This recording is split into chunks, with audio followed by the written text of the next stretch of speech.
Good morning, friends. It is good to be together. And as our hymn just reminded us, it is good to honor all that is our lives, to build the common good, and to do what we can to make our own days glad. Can you believe it's already September? It seems like just yesterday we were welcoming summer. And tomorrow we observe Labor Day, which for many of us is a symbolic end to summertime. Labor Day is a marker of time, and it became a federal holiday in 1894. This morning, may we remember that Labor Day is about paying tribute to the contributions and achievements of workers across our country. This holiday was created by the labor movement in the late 19th century, a dismal chapter in the story of American labor. At that time, the average American worked 12-hour days, 7 days a week to earn a modest living. And despite restrictions in some states, children as young as 5 or 6 toiled in mills, factories, and mines, earning a fraction of their adult counterparts' wages. People of all ages, particularly the very poor and recent immigrants, often faced extremely unsafe working conditions with insufficient access to fresh air, sanitary facilities, and to simple breaks from their work. And while there have been many reforms that have created safer and more humane working environments, we know that many laborers are still subjected to less than ideal working conditions, are poorly paid, are overworked, and are struggling to make ends meet. So as we feel the change of the seasons coming and acknowledge the turning of the wheel towards autumn, let those of us who are able rest. Rest from our labors tomorrow on Labor Day. And let us be mindful of those who are not able to rest along with us. Let us honor all work and the work of those whose labors benefit us. As we sang in our opening hymn this morning, we who believe in freedom cannot rest until it comes. So Tuesday, the day following Labor Day, let us begin our efforts again in the work of freedom and liberation for all. Labor Day is also the unofficial start to the political campaign season. And as Unitarian Universalists, it is part of our work to make sure that everyone has a voice and a vote about matters that concern them. We affirm this in our 5th UU principle, the right of conscience and the use of the democratic process within our congregations and in society at large. I know that you've heard before that democracy is not a spectator sport. It requires that we participate. We have got to use our right to vote by voting and helping ensure the right of others to vote too. I encourage you to engage with the UU The Vote, our denomination's Get Out the Vote organization, and I urge you to vote in this November's midterms elections. You can learn more at www.uuthevote.org. And as Alicia Lee showed us in our body prayer, this is what democracy looks like. You are what democracy looks like. We are what democracy looks like. So let me see you pose. Yeah, good. So as we say farewell to summer and we look toward autumn, our summer ministry themes of presence in July and embodiment in August have positioned us well to move into September's theme, the path to belonging. So welcome to the path of belonging. I invite you to think now for a minute about a time or a place or a situation where you personally felt a sense of belonging. This can be from anywhere in your life at any age. It could be an ongoing feeling, or maybe it was fleeting and brief. For some of us, we have a sense of belonging in our families or in our chosen families. You might have a feeling of belonging at school or in a social circle with friends. Or maybe it's in nature with no other humans around. Hopefully, you have feelings of belonging here at UUCville, at least some, if not all, of the time. Now, if you're on Zoom this morning, I invite you to type a brief note in the chat box, sharing a time or a place that you felt a sense of belonging. You don't need to explain it, just name it. And here in our Rugby Road Sanctuary, I invite you to turn to someone or someones near you and share briefly a time or a place where you felt a sense of belonging. Again, you don't need to explain, just name the time or the place. Go ahead.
Thank you for sharing with each other. I hope that recalling a time when you felt a sense of belonging was a positive experience for you, and that maybe you learned something about someone else this morning, and perhaps you started a conversation that you'll want to finish after worship today.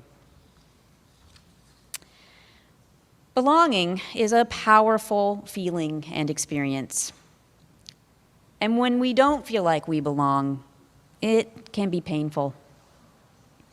I believe we all have experiences of not feeling like we belong, some of us more than others. And as humans, this hurts. We all desire at some level a sense of connection and belonging. And as we know, belonging isn't always something that happens instantly or like the flick of a light switch. Belonging can take time, and it requires trust and vulnerability and safety. In our opening hymn, Ella's song, we sang together about the power of belonging. Verses like, not needing to clutch for power, not needing the light just to shine on me. I need to be one in the number as we stand against tyranny. And to me, young people come first. They have the courage where we fail. And if I can but shed some light as they carry us through the gale. These verses remind us of the sense of belonging to something larger and whole when we work together for the common good, and we center the voices and experiences of BIPOC people. And if you're not familiar with that term, it stands for Black, Indigenous, and People of Color, BIPOC. And also when we center the voices of youth. This centering is part of how we do the work of creating a culture where we can build trust and be accountable, and help live the beloved community into being. When we center the voices and the peoples whose experiences are not part of the dominant culture, we make a place of belonging more possible. In the book, Centering, Navigating Race, Authenticity, and Power in Ministry, created by the Committee for Anti-Racism, Anti-Oppression, and Multiculturalism of the Unitarian Universalist Ministers Association, there is an essay entitled Othering and Belonging by Reverend Derek Jackson. Reverend Jackson grew up in the African Methodist Episcopal Church and discovered Unitarian Universalism as an adult. He was ordained as a UU minister in 2007. As part of his essay, Reverend Jackson writes, "Music can evoke a deep spiritual strength in me that helps me transcend the issues and concerns of my life. In worship, it can help me connect with the theme for the service in a visceral way." He goes on to share the struggle he feels with belonging in UU worship, with such a restricted focus on the mental or intellectual component that the worshiper is disconnected from the embodied experience. He writes that for UUs, words are primary. We think and we talk about spirituality, but we're hesitant to experience it. He goes on, "In the Black church, I experienced worship that engages body, mind, heart, and soul. But I see many UUs hesitant to engage in the heart, the body, and the soul." He names this as a culture of stillness. In UU worship, the culture seems to expect, he says, that we sit quietly in our seats, listen intently with no emotion on our faces and no movement in our bodies. We're supposed to wait until after the service to express ourselves. He writes, "I grew up in a culture of engagement. We had permission to respond to the service, to say amen when we were moved by the words or music, to clap our hands and smile and nod our heads whenever the Spirit moved us. We lived the hymn when the Spirit says do, every time we gathered for worship." Reverend Jackson closes his essay with these words, "I hope that we can live into our stated dreams and be a faith that is open to diversity in both word and deed, and that I am able to bring my full self, my full spiritual self, my full worshiping self into our faith." I say, amen, and may it be so. I want Reverend Jackson, I want all of us to know a sense of belonging that makes space and welcomes us to bring our full selves, our spiritual selves, our worshiping selves here, not only to UUCville, but also to Unitarian Universalism and to the wider world. Last Sunday, I shared with you about my recent time away for study leave, and today I want to share with you a little bit more about what I have been studying. There have been times in my life when I've had what I call a zing experience. You may have had that too. These experiences happen when I've encountered something that has resonated with me in a deep and profound way that is in the moment beyond my understanding, and I can't ignore it. One of these times was when I first heard about the labyrinth. It was in the mid-1990s, and one of our sibling UU congregations in Northern Virginia had created a canvas labyrinth to use in their fellowship hall, and a colleague was describing it to me. I hadn't seen a labyrinth like this before, and I tried to visualize what she was describing, a single path into the center and back out, taking up the entire floor of their fellowship hall, and it didn't involve hedges, and there were no false trails. I was intrigued, and something in me said, pay attention. This is super important. And so I tucked it away inside. At some point later, I received a flyer in the mail for a conference being held at the National Cathedral in Washington, D.C. And lo and behold, there was this curious little symbol on the conference paper, and my heart and my mind went zing. I saw this image, and that the keynote speaker was the Reverend Dr. Lauren Artris, then dean at Grace Cathedral in San Francisco. And she was speaking on spirituality and the labyrinth. The flyer explained that there would be workshops and talks and 2 labyrinths set up in the cathedral for walking. And I just knew I had to be there. I knew I belonged there in that time and space, even though I didn't know much more about it. And so my wife Karen and I went to the conference, and it was transformative for me. I will forever carry with me the experience of my first time walking the labyrinth, following behind a young girl I didn't know who twirled and danced and skipped along the path with patterns of light from the cathedral's stained glass windows covering the labyrinth's canvas with color. It was magical, and I felt a transcendent sense of belonging to something powerful, beautiful, and larger than myself. Another zing moment for me was a year ago at about this time when I stumbled upon the writing of Heather Plett, a Canadian author, educator, and coach. I was researching for a sermon, and I just happened to pull up on the internet something that Heather had written. And again, that zing! I immediately connected with her words and the ideas that she was sharing, and I couldn't ignore the call to explore her work more and to go deeper.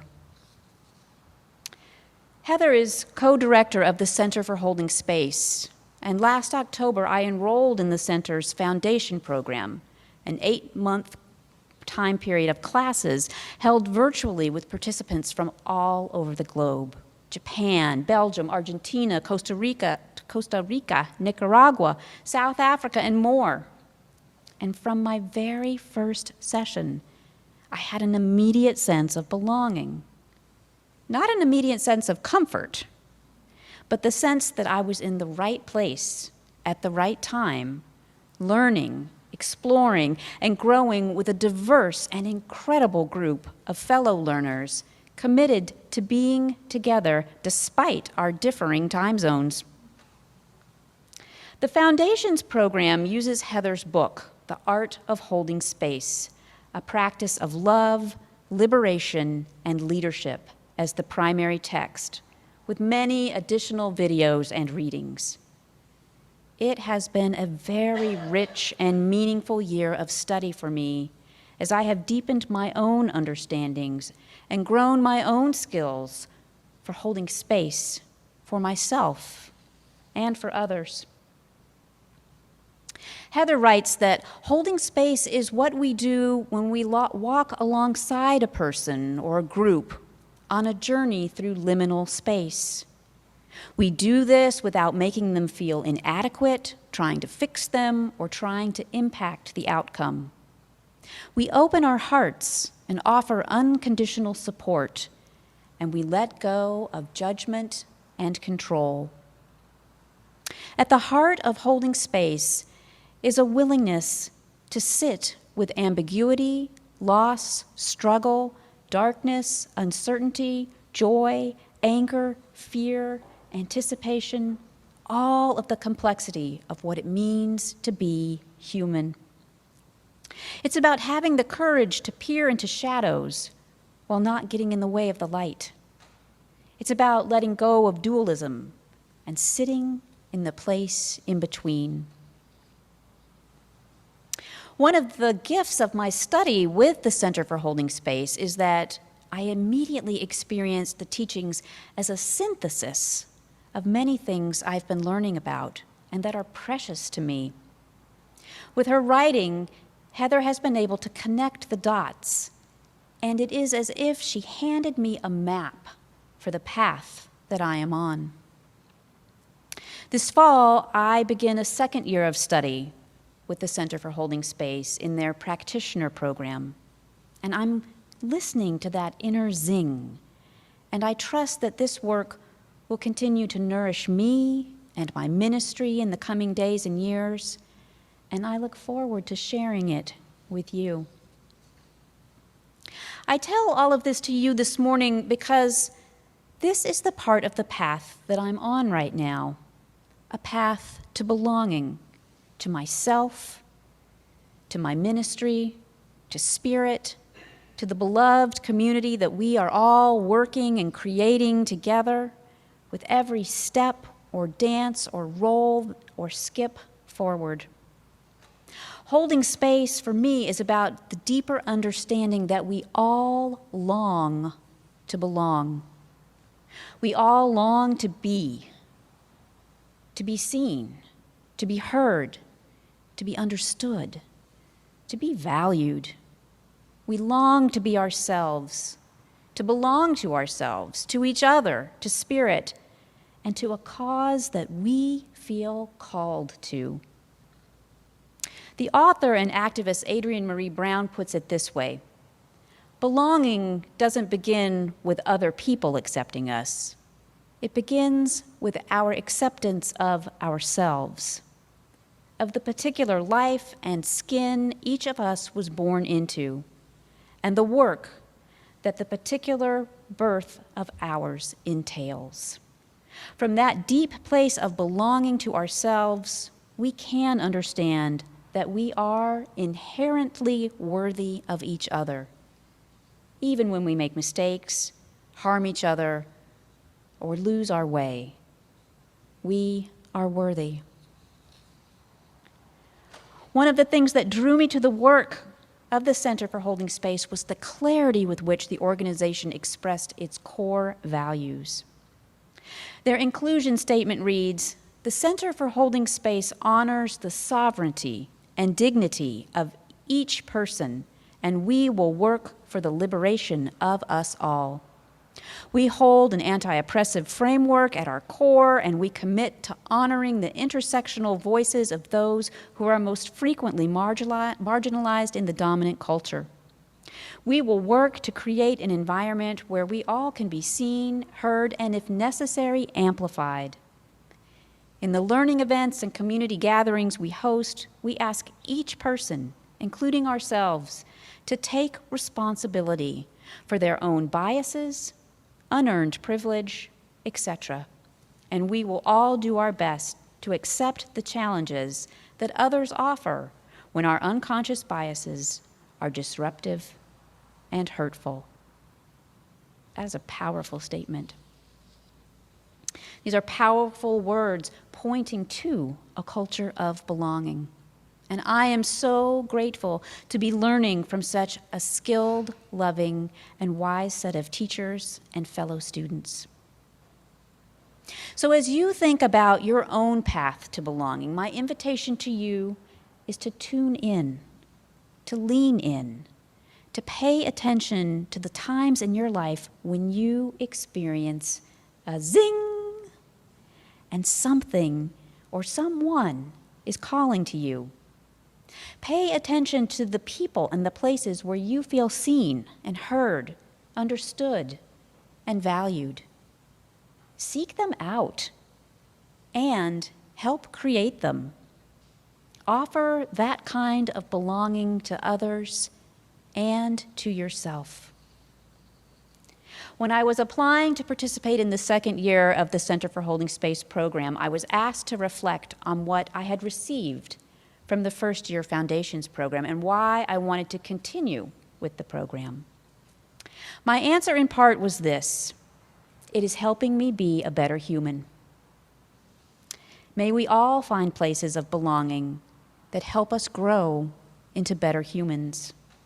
May we all have time and space and places that help fuel our inner fires of commitment to keep building the world we dream of, a world where we each have access to a deep sense of belonging. Amen, and blessed be.